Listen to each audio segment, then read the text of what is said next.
Hello, I'm Todd Phillips, the editor of Canadian Auto Dealer. We're here today with George Steinsky. He's the VP of National Sales with iA Dealer Services.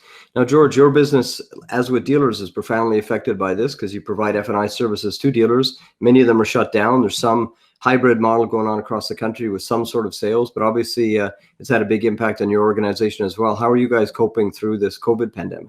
Yeah, thanks, Todd, and thanks for having me on. It has been a very difficult time, and we were, and the industry in general, I think, was having a really good Q1. The last week in March was surprisingly bad, as DeRosier pointed out in his numbers. So it has had a profound impact on our business, but we're staying connected with our dealers, particularly the ones out west that are open. We've maintained our full sales force. Our teams are trying to adapt to new ways of doing business using tools like the one we're using now, and we're there for the dealers if they need us, and we're trying to do things differently, not reduce the level of support or time. Well, that's great. One of the things I know that your organization has done, we had an interview with a colleague of yours, Steve Cleveland, on earlier, and he'd mentioned that the company had repositioned some of its manufacturing to be able to produce some hand sanitizer products they were distributing to dealers. Obviously, it's a product that's needed now, but will be needed even more so once the dealerships do reopen and there's sort of new protocols in place. So tell us a bit about maybe that initiative, but also some other things the company might be doing to help dealers through this crisis. Yeah, I think our response to the pandemic has been very good. I'm actually very proud of not just dealer service at iA, but iA as a whole. The initiative that you spoke about, that Steve was on the program last week talking about, has been a huge success and something that's very unique for us. Who would think that an insurance company has a facility that could make hand sanitizer in it? It just so happens that we have that capability because we have a plant that makes our rust inhibitor products and our cleaning, our auto detail and cleaning products, and we quickly converted that and started creating this hand sanitizer. Since Steve's been on the show, I can tell you that we've shipped 400 cases of that product out to dealers across Canada that are open. We also shipped another 100 cases of that product to hospitals and other healthcare units in the GTA to help the community as a whole. But early on, I think that we identified the risks and challenges with COVID. We were one of the first teams in the space to actually pull our guys off the road, not only for the safety of our employees, but we were also concerned about the risk of spreading the disease across our dealer network. When you think about what our consultants do, they go from dealer to dealer to dealer on a daily basis. It could have created some significant challenges, and we didn't want to put our customers at risk, and more importantly, we didn't want to put our employees at risk. More broadly, iA has done a tremendous job investing in the communities that not only our dealers carry on business, but our employees live in, etc., through donations and grants to help fight the COVID. So research to fight COVID, food banks in our communities. So not only are we looking after our customers, our employees, but we're also looking after the communities in which we work. I'm very proud of our response.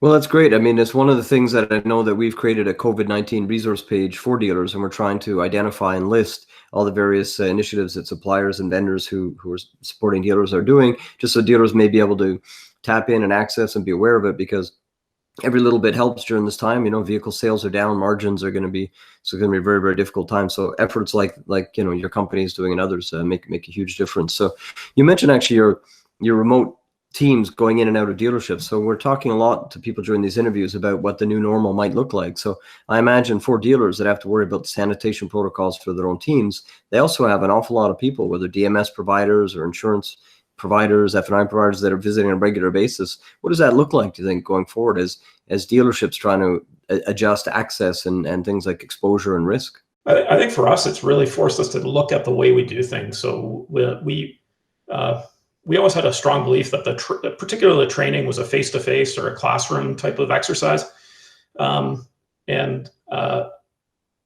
It's really forced us to kind of think about different ways of doing it. So coming out of this crisis, this pandemic, we're going to have a full library now of self-serve videos that we never had before.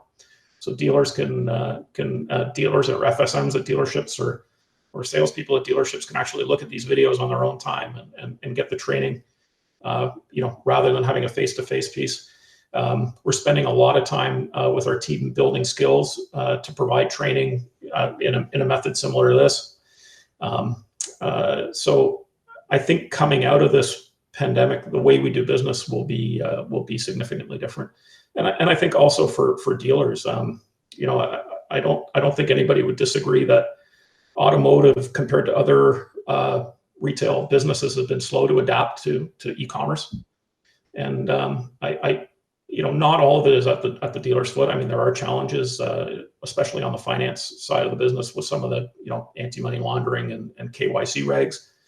But I think that coming out of this pandemic, there's going to be it's giving people the incentive to really look at how we overcome those things and get better at selling cars remotely. And I think that's going to be lasting. Well, one of the things that's good feedback. One of the things we talked earlier was, the resiliency of dealers. You mentioned you started in this industry just after 9/11, and been through the financial crisis. And those of us who've been around in the industry a while see the ups and downs. And dealers do seem to be resilient. They do seem to be adaptable. And this new normal, I'm sure they'll adapt and innovate along the way. We're talking dealers across country, and all of them have different approaches to how they're managing service and touchless contact. And so, just maybe your thoughts on that in terms of when this does rebound. And your confidence, because you've worked with dealers for your career as well, just how they and the rest of the industry actually are really pulling together. And I think we can rebound through this. Yeah, I agree with you, Todd. Like you said, I came on 2 weeks before 9/11, and it was at a time when I was learning the industry. I was watching car sales soar, and came back stronger than ever. And the industry adapted. The industry overcame. Similar through the financial crisis. So, we're going to get through this thing. It's going to be, I think, a different world.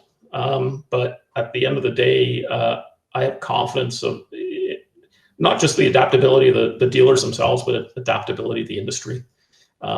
We have so many great and smart people working in this business, whether they're at a bank or whether they're at a finance company or whether they're an insurer or at a dealership. We're going to do things differently, but we're going to be around and we're going to be stronger than ever coming out of this thing. I'm 100% confident about that. Awesome. Well, that's a good positive message of hope to end on. We're trying to also find some silver linings in here during these discussions. We recognize it's a tough time. People are tuning in. We're getting great feedback across the country. People are trying to watch some of these video interviews and pick up tips and tricks of what people are doing. So thanks for sharing your insights with us today. And hopefully that message of hope will resonate with others who are in the industry and the supply community, dealer community, and OEM community as well. So thanks. Thanks, Tom. Really appreciate it. Okay. Thanks, George. Signing off.